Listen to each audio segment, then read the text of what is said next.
ଟିକା ବାଲି ପାହାଡ଼ ପର୍ବତ ଘେରି ରହିଥିବା ନିହାତି ଛୋଟିଆ ଗାଁଟିଏ। ଏଇ ଗାଁରେ କେବଳ 2-4ଟି କନ୍ଧ ପରିବାର କାଠ ବାଉଁଶରେ କୁଡ଼ିଆ ଘର ତୋଳି ରହୁଥିଲେ।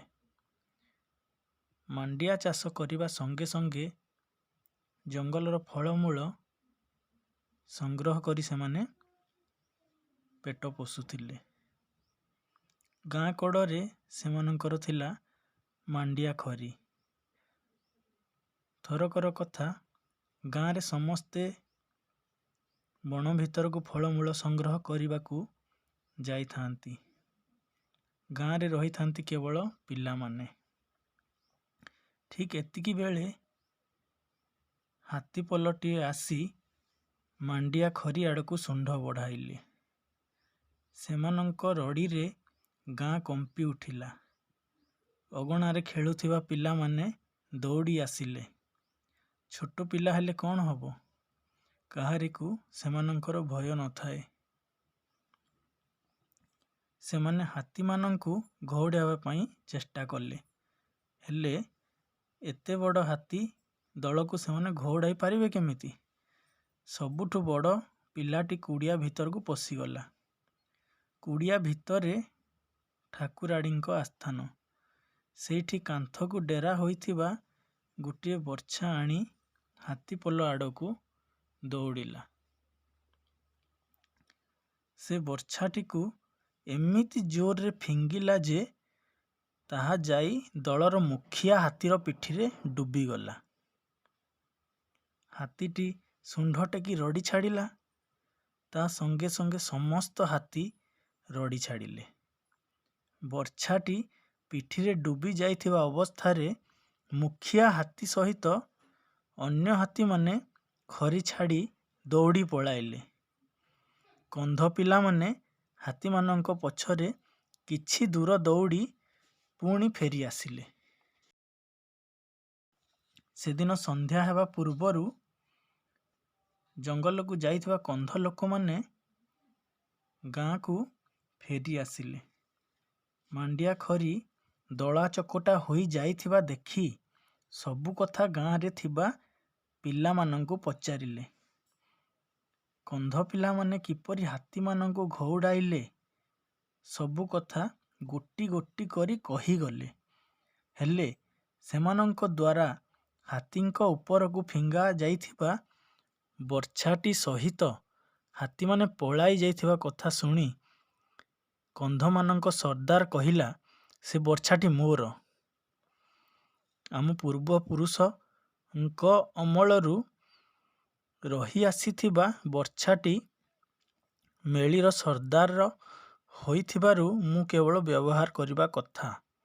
କାହାର ଏତେ ସାହସ ହେଲା ମୋ ଅନୁପସ୍ଥିତିରେ ବର୍ଚ୍ଛାଟିକୁ ହାତୀ ଦେହକୁ ଫୋପାଡ଼ି ଦେଲା? ସର୍ଦ୍ଦାରର କଥା ଶୁଣି ପିଲାମାନେ ଭୟରେ ଥରିବାକୁ ଲାଗିଲେ।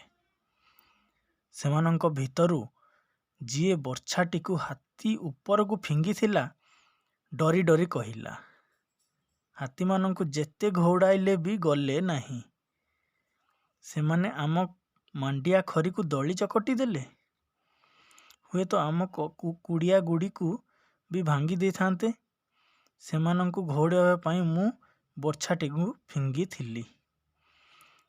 ଗୋଟିଏ ହାତୀ ଦେହରେ ବର୍ଚ୍ଛାଟି ଡୁବିଯିବା କ୍ଷଣି ସେମାନେ ରଡ଼ି ଛାଡ଼ି ବର୍ଚ୍ଛାଟି ସହିତ ଆମ ଗାଁ ଛାଡ଼ି ପଳାଇ ଗଲେ। ସର୍ଦ୍ଦାର କହିଲା, ତୁ ଭଲ କଲୁ ନାହିଁ। ହାତୀଟି ଯେଉଁଠି ଥାଉ ନା କାହିଁକି ତୁ ଯାଇ ତା ଦେହରୁ ବର୍ଚ୍ଛାଟିକୁ ନେଇ ଆ। ନୋହିଲେ ତତେ ଆଉ ଏ ଗାଁରେ ପୂରାଇ ଦେବୁ ନାହିଁ। ସର୍ଦ୍ଦାରର କଥା ନ ମାନିଲେ କଠୋର ଦଣ୍ଡ ମିଳିବ ବୋଲି କନ୍ଧ ପିଲାଟି ଜାଣିଥିଲା। ତେଣୁ ସେ ହାତୀମାନଙ୍କ ପାଦ ଚିହ୍ନକୁ ବାରି ଜଙ୍ଗଲ ଭିତରେ ସେମାନେ ଯେଉଁ ଆଡ଼େ ଯାଇଥିଲେ ସେହି ଆଡ଼କୁ ଗଲା। ଜଙ୍ଗଲ ଭିତରେ ଚାଲି ଚାଲି 2 ଦିନ ବିତିଗଲା। ଏବେ ହାତୀମାନଙ୍କ ପାଦ ଚିହ୍ନ ଆଉ ଜଣାପଡ଼ିଲା ନାହିଁ। ପିଲାଟି ସେମାନଙ୍କୁ କେଉଁଠି ଖୋଜିବ, କିପରି ପାଇବ ବଡ଼ ଚିନ୍ତାରେ ପଡ଼ିଗଲା। ତଥାପି ସେ ଆଗକୁ ବଢ଼ିଲା। କିଛି ଦୂର ଗଲା ପରେ ସେ ଜଙ୍ଗଲ ଭିତରେ ଗୋଟିଏ କୁଡ଼ିଆ ଘର ଦେଖି ଆଚମ୍ବିତ ହେଲା। ସେ କୁଡ଼ିଆ ପାଖକୁ ଯାଇ ଡାକ ପକାଇଲା, ଭିତରେ କିଏ ଅଛ? ଟିକେ ପଦାକୁ ଆସ। ତା ଡାକ ଶୁଣି ଗୋଟିଏ ବୁଢ଼ୀ ପଦାକୁ ବାହାରିଲା। ବୁଢ଼ୀର ମୁଣ୍ଡ ବାଳ ଝୋଟ ଭଳି ଧୋବ ଫରଫର ଦେଖାଯାଉଥାଏ। କନ୍ଧ ପିଲାଟି ବୁଢ଼ୀର ପାଦ ତଳେ ମୁଣ୍ଡିଆ ମାରି ନିଜ ଦୁଃଖ ଜଣାଇଲା। ହାତୀ ଦଳଟିକୁ କେଉଁଠି ପାଇବ ବୋଲି ପଚାରିଲା। ସେତେବେଳେ ସନ୍ଧ୍ୟା ହୋଇ ଆସୁଥାଏ। ବୁଢ଼ୀ କହିଲା, ପୁଅ ତୁ ଚିନ୍ତା କରନି, ଏଇଠି ଖାଇ ପିଇ ରାତିଟା ବିଶ୍ରାମ ନେ। ସକାଳ ହେଲେ ହାତୀମାନଙ୍କୁ କିପରି ଭେଟିବୁ ସବୁ କଥା କହିବି। ବର୍ଚ୍ଛାଟିକୁ ଆଣିବାର ଉପାୟ ବତାଇ ଦେବି। ବୁଢ଼ୀ କଥାରେ ପିଲାଟି ରାଜି ହେଲା। ସେ କୁଡ଼ିଆ ଭିତରକୁ ଗଲା। ବୁଢ଼ୀ ତାକୁ ଖାଇବାକୁ ଦେଲା। ଦିନ ଦିନ ଧରି ସେ ଭୋକ ଉପାସରେ ଘୂରି ବୁଲୁଥିଲା। ତେଣୁ ପେଟ ଭରି ଖାଇଦେଇ ଶୋଇ ପଡ଼ିଲା। ତା ପରଦିନ ବଡ଼ି ଭୋରରୁ ବୁଢ଼ୀ କନ୍ଧ ପିଲାଟିକୁ ଉଠାଇ ହାତୀପଲ ରହିଥିବା ସ୍ଥାନକୁ ବାଟ ବତାଇ ଦେଲା। ଯିବା ପୂର୍ବରୁ ପତ୍ର ପୁଡ଼ିଆରେ କିଛି ବାଲି ଦେଇ କହିଲା, ନାକ ସଳଖେ କିଛି ବାଟ ଗଲା ପରେ ପାହାଡ଼ ଘେର ଭିତରେ ଦେଖିବୁ ଗଛଲତା ଫୁଲ ଫଳ ଭରା ଗୋଟିଏ ମନୋରମ ସ୍ଥାନ। ସେଇଠି ଗୋଟିଏ ଜଳାଶୟ ପାଖରେ ହାତୀମାନେ ଆଶ୍ରୟ ନେଇଥିବେ। ସେମାନଙ୍କୁ ଡରିବୁ ନାହିଁ। ଏହି ପତ୍ର ପୁଡ଼ିଆରେ ଥିବା ବାଲିକୁ ଟିକା ଭଳି ନିଜ ମୁଣ୍ଡରେ ମାରି ହାତୀମାନଙ୍କୁ ନମସ୍କାର କରିବୁ। ସେମାନଙ୍କ ମୁଖିଆକୁ କହିବୁ, ହେ ହାତୀ ରାଜା, ମୁଁ ଦୋଷ କ୍ଷମା କରିଦିଅ। ଯେଉଁ ବର୍ଚ୍ଛାଟିକୁ ତୁମ ଦେହକୁ ଫିଙ୍ଗି କଷ୍ଟ ଦେଇଛି ତାହା ମୋତେ ଫେରାଇ ଦିଅ। ସେ ବର୍ଚ୍ଛାଟି ମୋର ନୁହେଁ, ତାହା ଆମ ସର୍ଦ୍ଦାରଙ୍କର। ବର୍ଚ୍ଛାଟିକୁ ଫେରି ନ ପାଇଲେ ଆମ ଜାତିର ଲୋକେ ମୋତେ ମେଳିରେ ପୁରାଇ ଦେବେ ନାହିଁ। ଏସବୁ କହିସାରିଲା ପରେ ଦେଖିବୁ ହାତୀମାନେ ଶାନ୍ତ ହୋଇଯିବେ। ସେମାନେ ବର୍ଚ୍ଛାଟିକୁ ତୋତେ ଫେରାଇ ଦେବେ। ବର୍ଚ୍ଛାଟିକୁ ପାଇଲେ ତୁ ମୋ କୁଡ଼ିଆ ବାଟ ଦେଇ ତୋ ଗାଁକୁ ଫେରିଯିବୁ। ବୁଢ଼ୀ ଠାରୁ ପତ୍ର ପୁଡ଼ିଆରେ ବାଲି ନେଇ କନ୍ଧ ବାଳକଟି ଆଗକୁ ବଢ଼ିଲା। ସେ ନାକ ସଳଖେ ଅନେକ ବାଟ ଗଲା ପରେ ଦେଖିଲା ପାହାଡ଼ ଘେର ଭିତରେ ଗୋଟିଏ ସୁନ୍ଦର ସ୍ଥାନ। ଗଛଲତା ଫୁଲ ଫଳରେ ଭରପୁର ହୋଇଛି। ତାରି ମଧ୍ୟରେ ଥିବା ଜଳାଶୟ ନିକଟରେ ହାତୀମାନେ ଆଶ୍ରୟ ନେଇଛନ୍ତି। କନ୍ଧ ପିଲାଟିକୁ ଦେଖି ହାତୀମାନେ ଶୁଣ୍ଢ ଉପରକୁ କରି ଭୟଙ୍କର ଭାବେ ରଡ଼ି ଛାଡ଼ିଲେ। ରଡ଼ି ଶୁଣି ପିଲାଟି କିନ୍ତୁ ଡରିଲା ନାହିଁ। ସେ ପତ୍ର ପୁଡ଼ିଆରୁ ବାଲି କାଢ଼ି ମୁଣ୍ଡରେ ଲଗାଇଲା। ହାତୀମାନଙ୍କୁ ନମସ୍କାର କଲା। ତାର ଏପରି କାମରେ ହାତୀମାନେ ଶାନ୍ତ ହୋଇଗଲେ। ପିଲାଟି ନେହୁରା ହୋଇ କହିଲା, ହେ ହାତୀ ରାଜା, ମୋ ଦୋଷ କ୍ଷମା କରିଦିଅ। ଯେଉଁ ବର୍ଚ୍ଛାଟିକୁ ତୁମ ଦେହକୁ ଫିଙ୍ଗି କଷ୍ଟ ଦେଇଥିଲି ତାହା ମୋତେ ଫେରାଇ ଦିଅ। କାରଣ ସେ ବର୍ଚ୍ଛାଟି ମୋର ନୁହେଁ, ଆମ ସର୍ଦ୍ଦାରର। ବର୍ଚ୍ଛାଟି ତାକୁ ଫେରାଇ ନ ଦେଲେ ମୋତେ ଆମ ମେଳିରେ ପୁରାଇ ଦେବେ ନାହିଁ।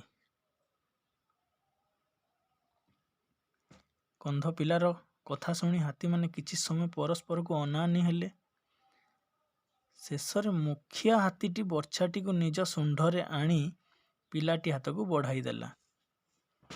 ବର୍ଚ୍ଛାଟିକୁ ପାଇ ପିଲାଟି ପୁଣି ଥରେ ହାତୀମାନଙ୍କୁ ନମସ୍କାର କଲା। ସେମାନଙ୍କ ଠାରୁ ବିଦାୟ ନେଇ ସେ ବୁଢ଼ୀର କୁଡ଼ିଆ ଆଡ଼କୁ ମୁହାଁଇଲା। ହେଲେ ଆଶ୍ଚର୍ଯ୍ୟର କଥା, ସେଠାରେ ସେତେବେଳେ କୁଡ଼ିଆଟି ନଥିଲା, କି ବୁଢ଼ୀ ମଧ୍ୟ ନଥିଲା। ଏବେ ପିଲାଟି ବର୍ଚ୍ଛା ଧରି ନିଜ ଗାଁ ଆଡ଼କୁ ଆଗେଇଲା। 2 ଦିନ ପରେ ସେ ଯେତେବେଳେ ଗାଁରେ ପହଞ୍ଚିଲା, ତା ହାତରେ ବର୍ଚ୍ଛାଟିକୁ ଦେଖି ସର୍ଦ୍ଦାର ଆଶ୍ଚର୍ଯ୍ୟ ହେଲା। ସେ ସର୍ଦ୍ଦାର ହାତକୁ ବର୍ଚ୍ଛାଟି ବଢ଼ାଇ ଦେଲା। ଗାଁଟା ସାରା ଲୋକ ହାତୀଙ୍କ ମେଳିରୁ ବର୍ଚ୍ଛାଟି ଫେରାଇ ଆଣିଥିବାରୁ ପିଲାଟିକୁ ବଲ ବଲ କରି ଅନାଇଲେ। ପିଲାଟି ସେମାନଙ୍କ ଆଗରେ ଗୋଟି ଗୋଟି କରି ସମସ୍ତ କଥା କହିଗଲା। ବୁଢ଼ୀ ଦେଇଥିବା ବାଲିକୁ ମୁଣ୍ଡରେ ଟିକା ମାଖି ସେ ଅସମ୍ଭବକୁ ସମ୍ଭବ କରିଥିବାରୁ ଗାଁରେ ଏହି ବାଲିର ପୂଜା କରାଗଲା। ବାଲିର ମହତ୍ତ୍ୱ ଆଖପାଖ ଗାଁରେ ପ୍ରଚାରିତ ହେବାକୁ ଲାଗିଲା। ଲୋକେ ଆପଦ ବିପଦରୁ ରକ୍ଷା ପାଇବା ପାଇଁ ଏ ଗାଁ ଆସି ପୂଜା ପାଉଥିବା ବାଲିକୁ ମୁଣ୍ଡରେ ଟୀକା ମାଖିଲେ। ବର୍ଷ କେଇଟା ଭିତରେ ଗାଁଟା ଟିକାବାଲି ନାମରେ ପରିଚିତ ହୋଇଗଲା। ସେ ଦିନର ସେହି ଛୋଟିଆ ଗାଁ ଟିକାବାଲି ଏବେ କନ୍ଧମାଳ ଜିଲ୍ଲାର ଗୋଟିଏ ପ୍ରମୁଖ ସହରର ରୂପ ନେଇଛି। ଫ୍ରେଣ୍ଡସ୍, ମୋ ଚ୍ୟାନେଲକୁ ଲାଇକ୍, ସବସ୍କ୍ରାଇବ୍, ସେୟାର କରିବାକୁ ଭୁଲିବେନି।